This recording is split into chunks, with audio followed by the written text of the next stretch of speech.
오늘 함께 묵상할 말씀은 욥기 26장 1절로 14절 말씀입니다. 1절 욥이 대답하여 이르되 내가 힘없는 자를 참 잘도 도와주는구나. 기력 없는 팔을 참 잘도 구원하여 주는구나. 지혜 없는 자를 참 잘도 가르치는구나. 큰 지식을 참 잘도 자랑하는구나. 내가 누구를 향하여 말하느냐? 누구의 정신이 내게서 나왔느냐? 죽은 자의 영들이 물 밑에서 떨며 물에서 사는 것들도 그러하도다. 하나님 앞에서는 수월도 벗은 몸으로 드러나며 멸망도 가림이 없음이라. 그는 북쪽을 허공에 펴시며 땅을 아무것도 없는 곳에 매다시며 물을 빽빽한 구름에 싸시나 그 밑의 구름이 찢어지지 아니하느니라. 그는 보름달을 가리시고 자기의 구름을 그 위에 펴시며 수면에 경계를 지으시니 빛과 어둠이 함께 끝나는 곳이니라. 그가 꾸짖으신즉 하늘 기둥이 흔들리며 놀라느니라. 그의 능력으로 바다를 잔잔하게 하시며 지혜로 라합을 깨뜨리시며 그의 입김으로 하늘을 맑게 하시고 손으로 날렵한 뱀을 무찌르시나니 보라, 이런 것들은 그의 행사의 단편일 뿐이요 우리가 그에게서 들은 것도 속삭이는 소리일 뿐이니 그의 큰 능력의 우레소리를 누가 능히 헤아리랴. 아멘. 오늘 말씀의 제목은 하나님의 큰 능력의 우레소리입니다. 오늘 본문 14절에서 욥은 빌닷에게 이렇게 말하고 있습니다. 보라, 이런 것들은 그의 행사의 단편일 뿐이요 우리가 그에게서 들은 것도 속삭이는 소리일 뿐이니 그의 큰 능력의 우레소리를 누가 능히 헤아리랴 라고 말합니다. 빌닷은 앞장인 25장에서 아주 짧게 욥에게 말했습니다. 이에 욥은 26장부터 31장에 걸쳐 아주 길게 답하고 있는 것입니다. 26장은 빌닷에게 한 말이고 27장부터 31장은 세 친구 모두에게 한 말입니다. 26장은 자연에 대한 하나님의 주권에 대해 욥이 빌닷에게 말하고 있습니다. 욥은 빌닷보다 하나님의 주권에 대해 더 잘 알고 있다고 말하는 것입니다. 욥은 굉장히 빈정대며 자기를 도우려는 빌닷의 무익한 노력을 조롱하고 있습니다. 왜냐하면 오늘 본문 2절로 3절에서 빌닷은 욥을 힘없는 자라고 생각했습니다. 기력 없는 팔을 가졌다라고 생각했습니다. 지혜 없는 자라고 생각했기 때문입니다. 그러나 사실은 욥이 보기에 빌닷은 힘없는 욥을 도와주지 못했습니다. 기력 없는 팔을 가진 욥을 구원하여 주지 못했습니다. 지혜 없는 욥을 잘 가르치지 못했습니다. 오히려 빌닷 자신이 큰 지식을 가졌음을 떠벌리고 자랑했다는 것입니다. 욥이 빌닷을 향하여 참 잘도 도와주는구나, 참 잘도 구원하여 주는구나, 참 잘도 가르치는구나, 참 잘도 자랑하는구나 라고 말한 것은 일종의 반어법입니다. 다시 말해서 빌닷이 욥을 참 잘도 도와주지 못했다, 참 잘도 구원해 주지 못했다, 참 잘도 가르쳐 주지 못했다라는 것을 강조하기 위한 반대어법, 즉 반어법인 것입니다. 우리는 삶 속에서 다른 사람들을 참 잘 도와주려고 하죠. 그들을 참 잘 구원하여 주려고 합니다. 다른 사람들을 참 잘 가르치려고 합니다. 이런 도움들, 다른 사람을 이롭게 하고 참 잘되게 하려는 도와줌의 행위들은 참으로 아름다운 모습일 것입니다. 그러나 오늘 본문에 보니까 정작 그런 도움을 받는 입장에 있었던 욥은 빌닷과 같은 친구들의 도움이 별로 도움이 되지 않았다라고 고백하고 있는 것입니다. 우리도 빌닷처럼 다른 사람들에게 무엇인가 도움을 주려고 할 때가 있을 것입니다. 우리가 힘없는 사람을 참 잘 도와주려고 노력합니다. 우리가 기력 없는 팔로 허우적거리는 사람을 참 잘 도와주려고 하는 것입니다. 우리가 지혜 없는 자를 참 잘 가르쳐 주려고 합니다. 그러나 빌닷처럼 우리의 참 잘 도와주려는 그 무엇이, 우리의 참 잘 구원하여 주려는 그 무엇이, 우리의 참 잘 가르치려는 그 무엇이 오히려 그 사람에게 정작 도움이 되지 못하고 구원이 되지 못하고 가르침이 되지 못할 수도 있다는 것을 우리는 반드시 기억해야 한다는 것입니다.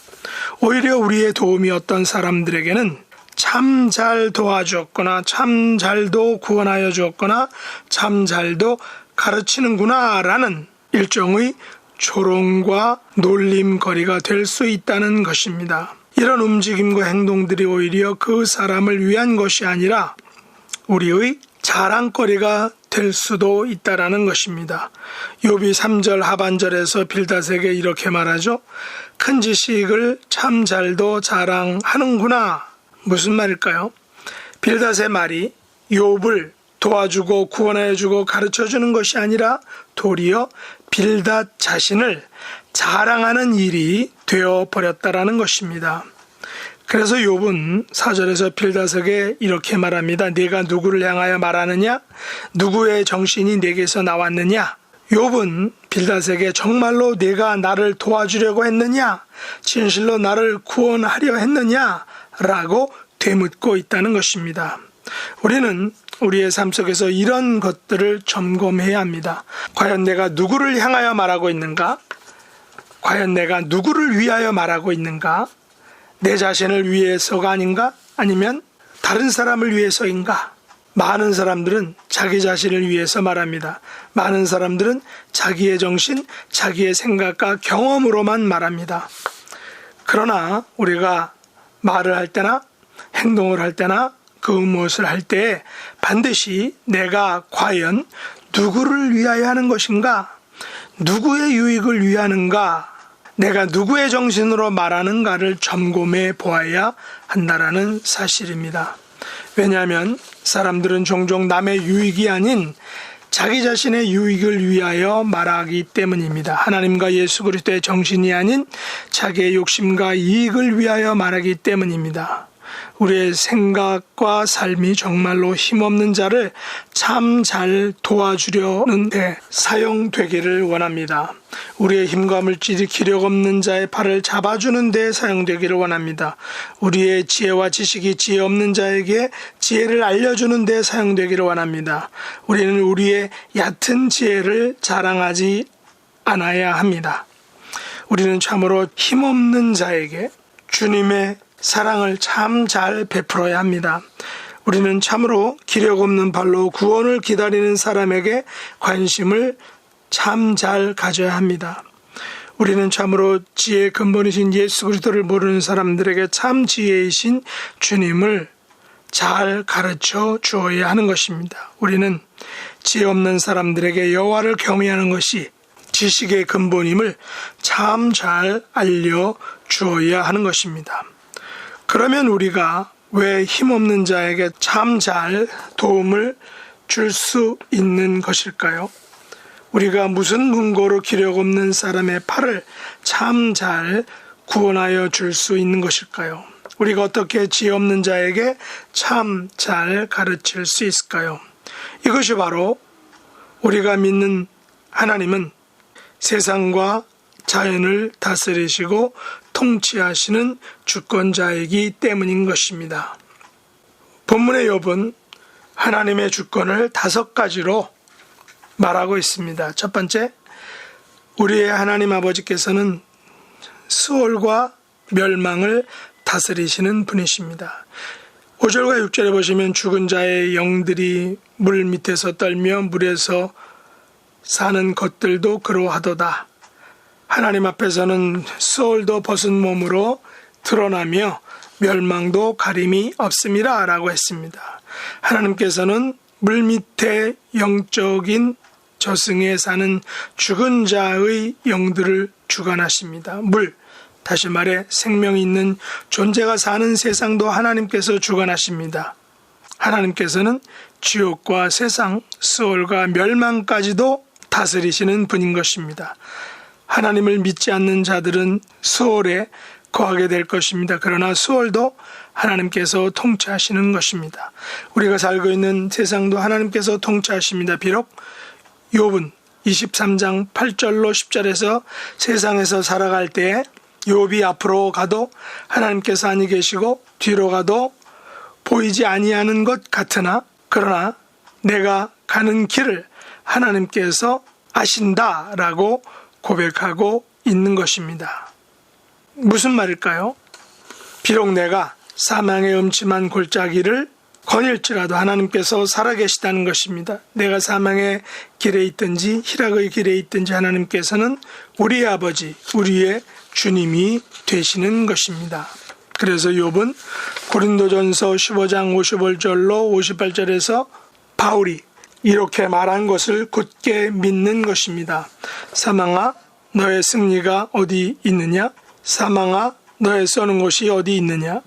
우리 주 예수 그리스도로 말미암아 우리에게 승리를 주시는 하나님께 감사하노니 너희 수고가 주 안에서 헛되지 않은 줄을 알미라 라고 말했습니다.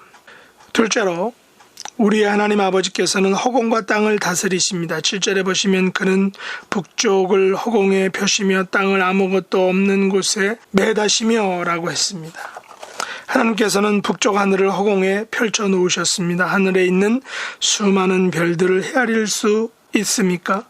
하늘을 공중에 펼쳐 놓으시고 하늘을 수많은 별들로 우리 하나님께서는 채워 놓으셨습니다. 땅을 하늘 밑에 매다셨습니다.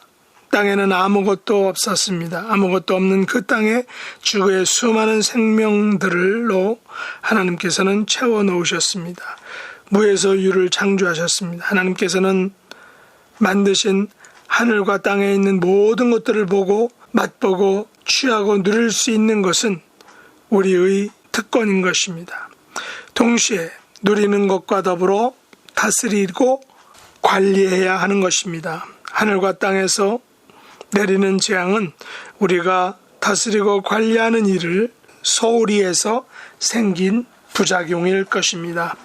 셋째로 우리 하나님 아버지께서는 구름과 보름달을 다스리십니다. 8절과 9절에 보시면 물을 빽빽한 구름에 싸시나 그의 밑에 구름이 찢어지지 아니하느니라.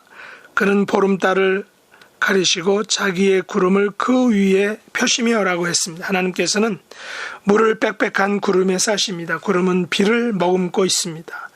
비를 싼 구름은 찢어지지 않습니다. 하나님께서는 비를 내리시기 위해서 빽빽이 쌓인 구름을 열으십니다. 그 구름으로 보름달을 감싸 안습니다.